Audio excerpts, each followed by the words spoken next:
C'est parti pour la saison la plus chaude de l'année. Pourquoi? Parce que c'est le retour des hivernales, 15e édition du nom, qui aura lieu du 20 au 23 février. Elle revient dans son édition et dans son format originel, et ça, on se régale. En plateau, juste ici, on aura le programmateur, mais aussi la programmatrice musique de l'usine à gaz. Et puis, ils sont à l'affiche du festival, le binôme Alios, qui sera sur scène le 20 février. Vous connaissez la maison, on vous pose juste ici. Eh bien, fais voir ta région, c'est parti.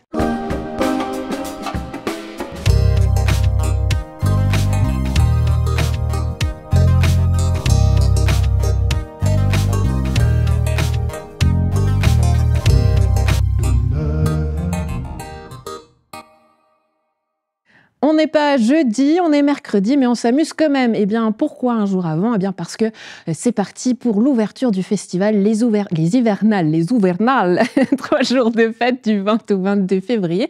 Et on en parle avec Julien Schindler et Maï Colli de cette belle affiche qui est juste là avec des artistes de la musique. On se fait plaisir aujourd'hui. Bonjour, bienvenue. Je suis ravie de vous recevoir. Bonjour. Enchanté. Enchanté. Julien. Maï qu'on connaît bien. Bonjour. Si, on a pris rendez-vous chaque 2 semaines, Maï, je crois. Hein. Bah oui, j'espère la semaine prochaine. Pour parler musique, et ça, on se régale. C'est le retour des hivernales et quelle joie de voir le festival revenir pour sa 15e édition et en version complète. J'imagine que vous aussi, vous êtes tout excités.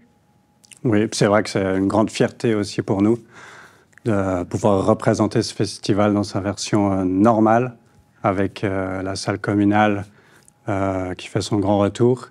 Et aussi tous les lieux partenaires qui nous suivent sur cette 15e édition. Du coup, on est vraiment très content de pouvoir présenter ça. Oui, plusieurs lieux, parce qu'on connaît bien la région, la parenthèse, le Fisher's Pub, le Décor Penché, le Dôme, le Cactus Jack et le Backstage Pub à Gland, mais évidemment aussi l'usine à gaz de laquelle vous faites partie, Maï. Pourquoi c'est un rendez-vous incontournable, les hivernales? Pour moi, en tant que Lyonnaise, je trouve que c'est un festival qui fait vivre l'entier de la ville. Et à chaque fois qu'il y a une programmation qui est très riche, très variée, et puis on ne s'ennuie vraiment pas pendant un week-end, il y a des parties payantes et des parties gratuites, je trouve que c'est hyper inclusif. Oui, et puis c'est surtout le feu. Julien, on va en parler de cette édition niveau musique, mais on aimerait revenir sur l'histoire du festival, puisque l'année dernière, on a beaucoup parlé d'une édition revue à la baisse, une édition de sauvetage. Aujourd'hui, comment se porte le festival? Je dirais plutôt bien. Et franchement, je pense qu'on peut dire avec fierté qu'on a bien relevé la pente et on va pouvoir aborder cette 15e édition dans de bonnes conditions, tant au niveau logistique que financier. Et je l'ai déjà cité aussi, on est ravis que la plupart des lieux partenaires qui représentent quand même l'essence même de ce festival nous suivent aussi sur cette 15e édition. Donc on est plutôt contents et on aborde cette 15e édition dans de bonnes conditions. Avec 5 nouvelles personnes au comité. Ce comité, c'est qui? Parce qu'il y a eu pas mal de recrutements, notamment au mois de mars dernier, dont je crois vous avez été sélectionné en tant que programmateur. Voilà. Comment ce comité-là s'est sélectionné finalement? Et vous êtes qui? Parce qu'on a beaucoup entendu parler, sans savoir, il y avait une sorte de mystère. Vous êtes qui? Alors déjà, il y a notre coordinatrice / présidente, mais je sais qu'elle préfère qu'on dise que c'est la coordinatrice du festival, donc Zaina, qui, elle, chapeaute le tout.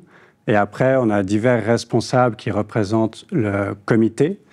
Donc moi, qui m'occupe de la programmation. On a aussi Marc Spelti, qui fait partie des anciens, que je cite aussi parce que lui est là depuis le départ, qui s'occupe de la trésorerie. On a quelqu'un qui s'occupe de l'infra, quelqu'un qui s'occupe de nourriture et boissons. On a un responsable bénévole.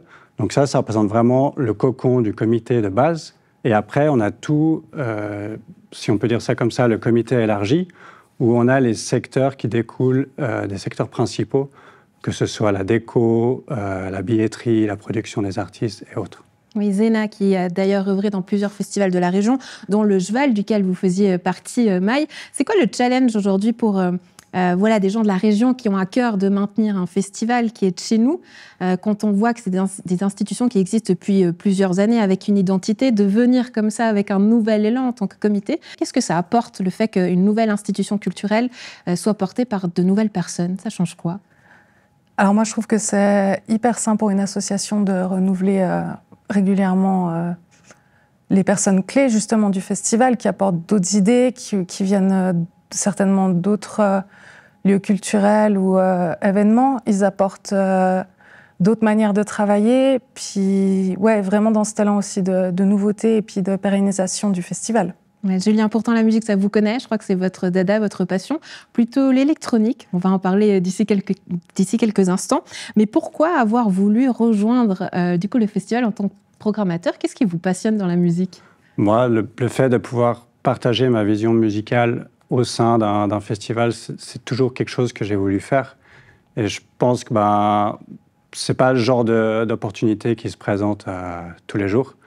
Moi, quand j'ai su au fait que le poste de programmateur allait se libérer, pour moi, c'était clair que j'allais envoyer ma candidature. Et d'autant plus moi-même qui suis de la région depuis toujours. Enfin, j'ai toujours vécu entre Gland et Nyon. Donc, c'est aussi un peu une place spéciale pour moi de pouvoir partager ça dans ma région. La musique, justement, parlons-en. 3 jours de fête, du 20 au 22 février. On va commencer avec vos temps forts, Maï, vous avez choisi. Vous allez voir, ils ont 2 univers très différents, Maï et Julien. Ça va tout de suite se dessiner. On va commencer avec le premier extrait. C'est parti. Blesser un homme, c'est le seul moyen qu'il soit pas trop fragile. Que Dieu me protège. Le diable m'a envoyé un ange. Je l'envoie un an, merci pour toute la force. Je dois faire toute la flore. Je combattue toute la faune. Merci pour toute ta force.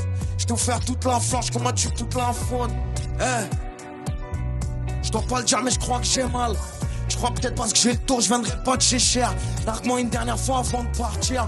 Et forcément l'enfer. Avant le paradis, je suis bel et bien en vie. C'est pour ça que je crois que je m'étouffe. J'ai barré des faces trop belles pour qu'elles vivent. Il me reste la peur, puis tu mets tout. Rendez-vous le vendredi 21 à l'usine à gaz. Maï, qu'est-ce qu'on a entendu? On vient d'entendre Bébé Jacques, qui est un artiste qui vient de Paris. Ouais, pourquoi il cartonne et ce rap? Pourquoi il est si particulier? Qu'est-ce qui vous plaît chez lui? Ce qui me plaît beaucoup, c'est la manière de placer les mots qui sort un peu de l'ordinaire, qui n'est pas forcément dans les temps. Il a une manière d'écrire aussi qui est un peu différente de tous les rappeurs qu'on entend aujourd'hui. Et c'est un artiste qui avait participé à Nouvelle École, la première saison, cette espèce de télécrochet spécial rap. Et j'avais eu un coup de cœur direct pour son écriture. Et puis je suis juste trop contente qu'on puisse l'accueillir à l'usine à gaz. Oui, et puis Blackbird, son dernier opus qui avait cartonné d'ailleurs. Vos titres préférés à vous? Parce que je sais que vous marchez au coup de cœur. Oui. Moi, j'adore Beaches and Riyadh. Donc là, on va vous entendre chanter. Deuxième rendez-vous, c'est Bagarre, samedi 22 à l'usine à gaz. On écoute.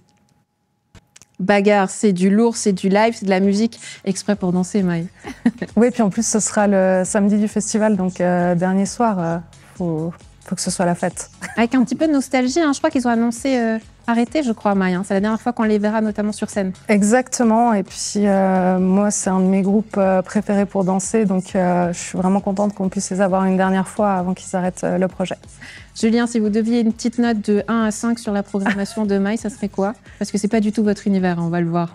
Ouais, mais je suis quand même très ouvert d'esprit. Alors, par principe, c'est quand même difficile de donner 5, mais disons 4,5. 4,5, ah ouais, il est gentil. C'est non, mais c'est super d'avoir 2 salles, 2 ambiances. Franchement, c'est cool. C'est vrai, et même pas que 2 salles, hein, plusieurs salles. On l'a dit tout à l'heure, les hivernales, c'est dans toute la ville de Nyon, mais aussi à Gland. On va continuer avec Alios. Là, évidemment, c'est l'affiche star, le duo nyonnais vient de chez nous. Ils seront jeudi 20 février à la salle communale de Nyon. On écoute. Sur le plateau tout à l'heure, les plus nyonnais des nyonnais. Un coup de cœur pour vous aussi, Julien. Mais surtout, c'était faire redorer la scène locale, lui redonner aussi sa place chez nous, j'imagine. Tout à fait, oui. La première idée, c'était vraiment de mettre en avant la scène locale et de faire jouer le groupe nyonnais à la maison.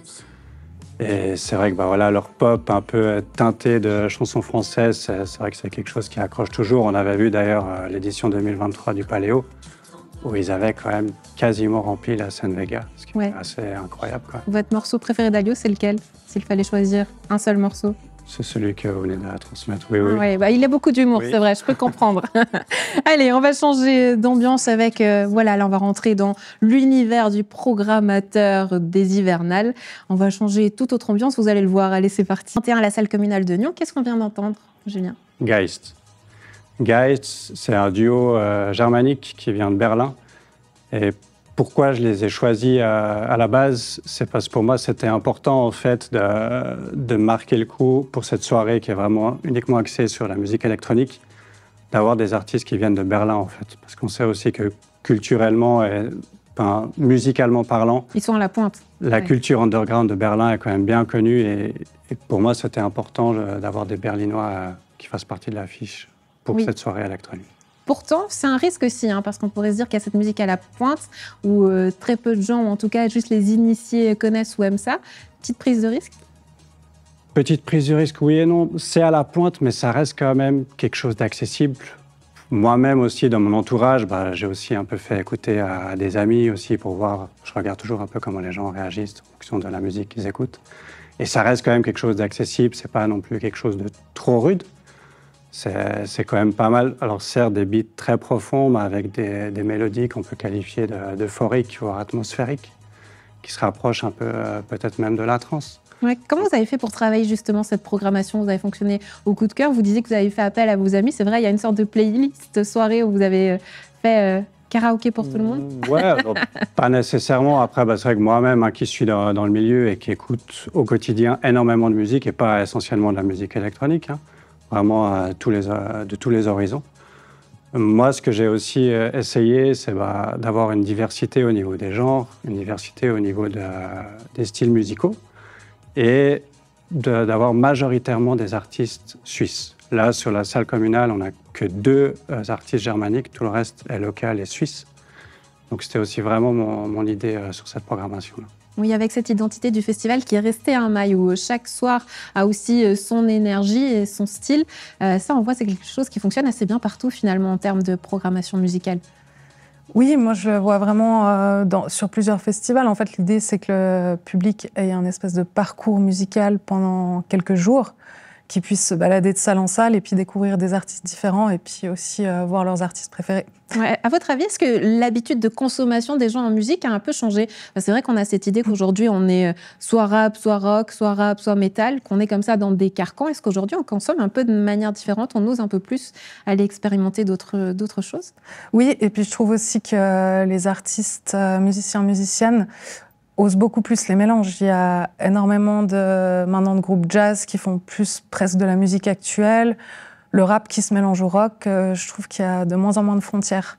Ouais, ce mélange justement, eh bien, on va en parler parce que c'est peut-être le cas de votre coup de cœur, Maï. On écoute. Dinagaz le samedi 22 février, Oros. On peut chanter en espagnol, en français. Exactement, comme on disait avant, les frontières tombent en musique et je trouve ça super. Qu'est-ce qui vous plaît dans ce groupe?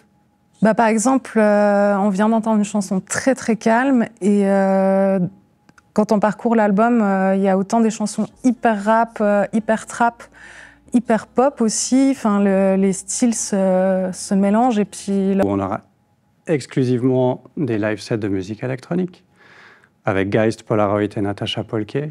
Et le samedi où on a... Comment décrire le samedi? On a le rap théâtral de Fanny Depoule. Oui. Et on a le rap qui tabasse, mais sans vulgarité, comme dirait lui-même Sims. Et on termine la soirée avec Laolu, DJ set Afro House. J'avais envie de cette cassure, en fait, pour qu'on termine un peu sur quelque chose de plus dansant, et puis que les gens ressortent le dernier soir avec le sourire. Et on va terminer ici avec votre coup de cœur. Vous l'avez cité et mentionné, Polaroid, qui sera sur scène le vendredi 21 février à la salle communale de Nyon. On écoute. Méticuleux et il cartonne un peu partout dans le monde. On fait venir Berlin encore une fois à nous. Pourquoi ils sont si particuliers, Julien? Alors déjà, ce qu'il faut savoir, c'est que c'est des artistes que je suis depuis très longtemps. Et je crois qu'ils ne sont jamais venus en Suisse romande. Je sais qu'ils ont joué entre Bâle et Zurich, mais en Suisse romande, ils ne sont jamais venus par chez nous. J'avais ce souhait de vraiment les faire découvrir parce que je pense qu'ils méritent qu'on les découvre. Ils ont une musique qui est teintée de bases chaleureuses et ils ont toujours des belles gammes de piano qui sont au centre de leur composition. Vraiment, je pense que ça va embarquer les gens et ça sera vraiment parfait pour lancer la soirée du vendredi. Maï, si vous deviez donner une note, comme on a fait tout à l'heure à Julien, de 1 à 5. Je crois que je vais faire la même chose, 4,5. 4,5, ouais, oui. C'est très très fort. C'est quand même une première édition. Première édition et la 15e, et là ça cartonne très très fort. En tout cas, on vous souhaite une très jolie édition. Rendez-vous du 20 au 22 février. On était ravis de vous recevoir. On se réjouit de faire la fête avec vous aux Hivernales et de danser partout à Nyon, à Gland. Julien, Maï, merci beaucoup d'avoir été avec nous. Merci. Merci à vous. À Lyoz ouvrira le festival le 20 février à la salle communale. Notez bien, il reste des places parce que ça s'est dit un peu partout que c'était sold out, mais pas encore, donc profitez-en. Ils sont avec nous aujourd'hui sur le plateau. Alizé, Xavier, bonjour, bienvenue. Bonjour. On est ravis de vous recevoir. Merci. Comment ça va? Super. Salut. On a déjà tout préparé, hein. Guitare qui est prête, ça, hein. Magnifique. Petit verre d'eau. On est très heureux de vous avoir de retour à Lyon parce que c'est toujours un peu la course. Comment ça va? Ça va bien. Oh, super. Ouais, on est content de jouer à Nyon à la maison. La dernière fois, je crois que c'était pour Paléo, donc ça fait plaisir de revenir à la maison. Oui, un concert super émouvant. C'est vrai qu'on était là, on avait senti toute l'émotion qu'il y avait derrière, l'anniversaire de votre fille, 2 ans qu'elle était née. Tout ça, ça s'est ressenti, ça s'est fait avec beaucoup d'émotion. Comment ça s'est passé après quand vous revivez cette séquence-là? Est-ce qu'il reste encore cette petite émotion? Oui, c'était quand même vraiment un moment spécial, d'autant plus que voilà, c'était la scène Vegas, c'est une belle scène. On avait toujours peur, est-ce que les gens seront vraiment au rendez-vous? Les gens étaient là dès le début, donc c'était très touchant. Et aussi l'anniversaire de notre fille, puis l'invitation de Maxime Le Forestier, qui nous a fait l'honneur de venir sur scène avec nous, avec son fils. Donc c'était quand même un moment vraiment particulier, c'est sûr. C'est ce qui est très joli quand on vient vous voir sur scène, c'est que vous êtes spontané, vrai. Il y a ce jeu avec le public, et ça c'est vrai que ça nous régale. Multi-instrumentiste. Du coup, pour l'ordre de marche, ça sera quoi? Qu'est-ce que vous voulez faire pour ce spectacle? Peut-être tenter de nouvelles choses? Ouais, on va voir. On n'a pas encore. C'est vrai c'est bientôt, mais on n'a pas encore réfléchi à ça. Et là, on a vraiment la tête dans un nouveau spectacle qu'on est en train de monter pour la fin de l'année. Donc, pourquoi pas tenter une nouvelle chose? Ce serait un challenge, là. Mais c'est intéressant, ça. J'ai l'impression qu'aujourd'hui, vous avez une nouvelle manière de faire de la musique. Les CD, les albums, on en consomme peut-être plus trop. Et que cette manière de faire spectacle dans l'art vivant, les sorcières qui avaient très bien fonctionné, vous avez à chaque fois joué à guichet fermé, c'est vers ça que vous vous dirigez aujourd'hui? En tout cas, Sorcières, donc voilà, ce spectacle musical autour de la chasse aux sorcières, nous a vraiment donné le goût du spectacle où on prend le temps vraiment de tout travailler, toute la mise en scène, etc. Et nos envies, c'est d'aller vers des espèces de concerts plus, avec vraiment une mise en scène, une proposition artistique visuelle.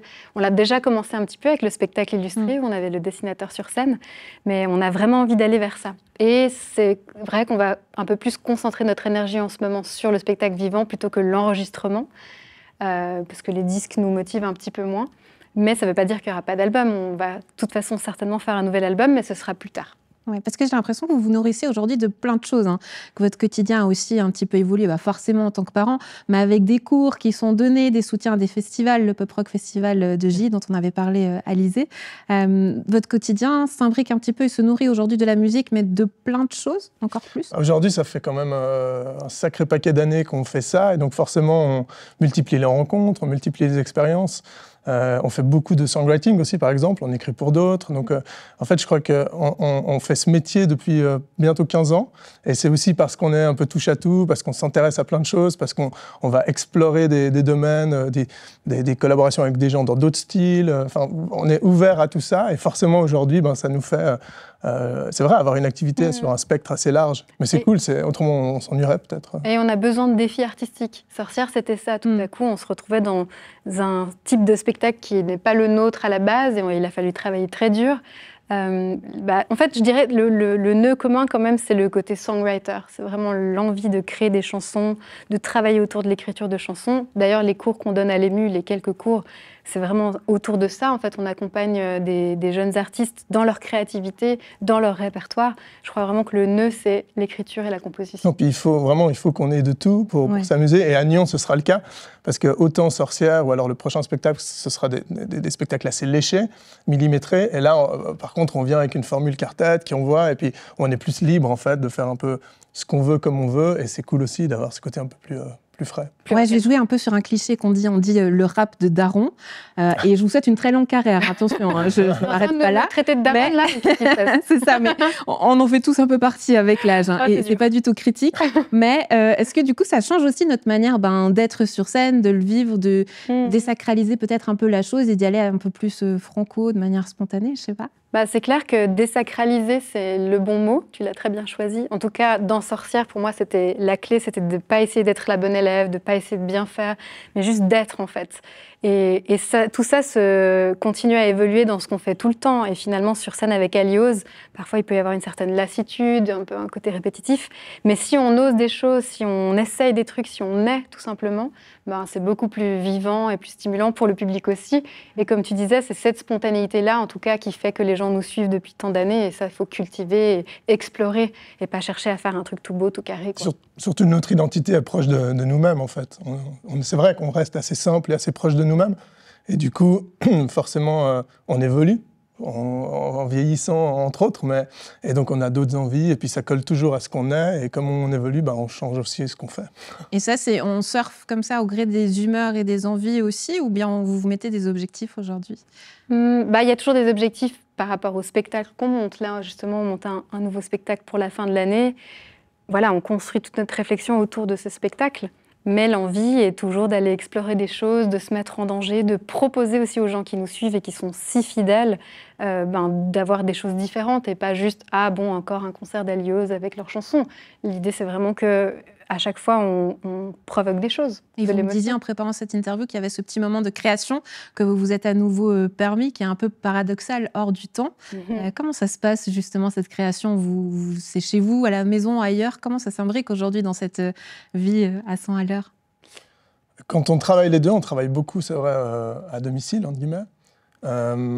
Après, ou à la montagne, dans un chalet de famille. Mais c'est vrai qu'on s'isole dans une petite bulle. Ça, c'est nécessaire parce qu'en fait, quand on est en vadrouille avec plein de gens, on prend, mais on n'a pas tellement le temps de mettre tout ça dans le pot et faire un peu fleurir ce qu'on a envie de faire.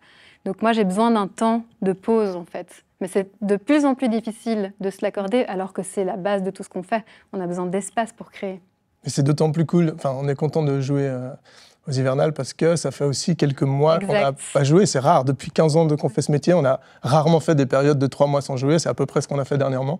Et du coup, c'est vrai que ça restimule aussi. Puis ça nous donne envie de retrouver le public.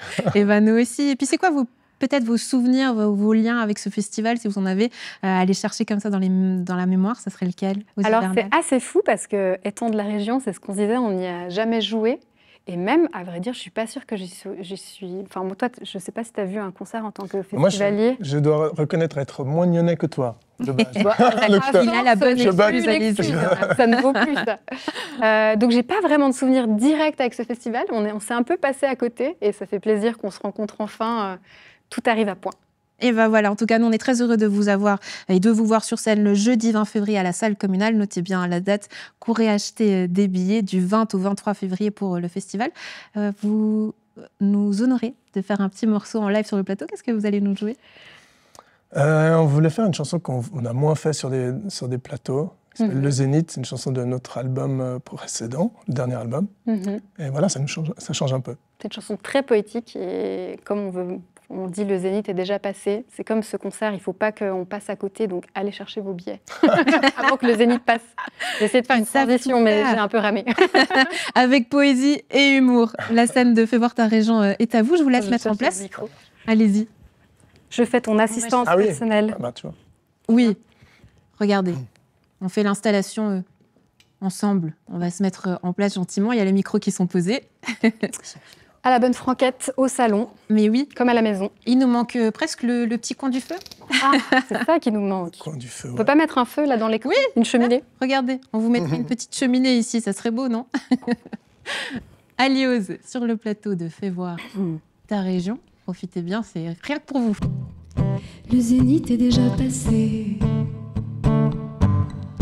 Le Zénith est déjà passé.